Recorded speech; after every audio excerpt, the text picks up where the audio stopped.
colleagues who had tea plantations around Scotland, I could read these descriptions and see that he was alluding to specific plantations around Scotland because of the geographical descriptors he used and the location names he added into the description.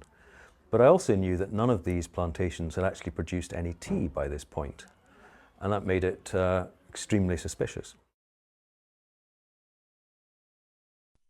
Thomas Robinson, also known as Tam O'Braan, was sentenced to 3.5 years in prison for defrauding luxury hotels and retailers by selling imported tea, as Scottish grown between 2014 and 2019.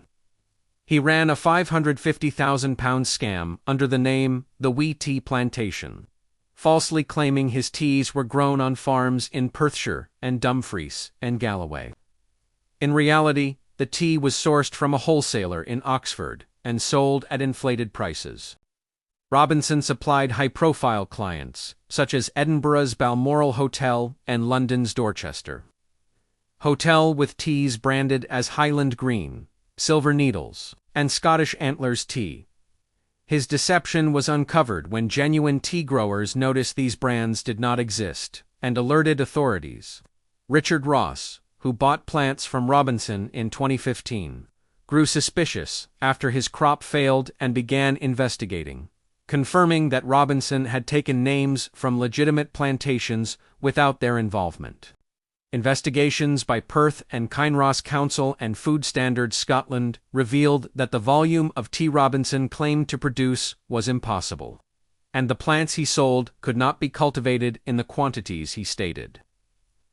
Lead investigator Stuart Wilson noted that Robinson also fabricated credentials, pretending to be a chemist, scientist, agronomist, and even a former army serviceman, all of which were disproved. During sentencing at Stirling Sheriff Court, Sheriff Keith O'Mahony emphasized the deliberate and extensive planning behind Robinson's crimes. Robinson apologized, attributing his actions to hubris and arrogance, and represented himself after his solicitor withdrew. The Balmoral Hotel expressed shock and disappointment, tightening procurement procedures and apologizing to guests for the breach of trust. General Manager Andrew McPherson highlighted the hotel's commitment to supporting genuine Scottish producers and the impact of the fraud on their reputation. Robinson's false claims extended to media appearances, where he was portrayed as a successful tea entrepreneur with an adventurous past, including unverified stories of living in the Amazon and surviving dangerous situations. His fabricated background was described during the trial as the CV of a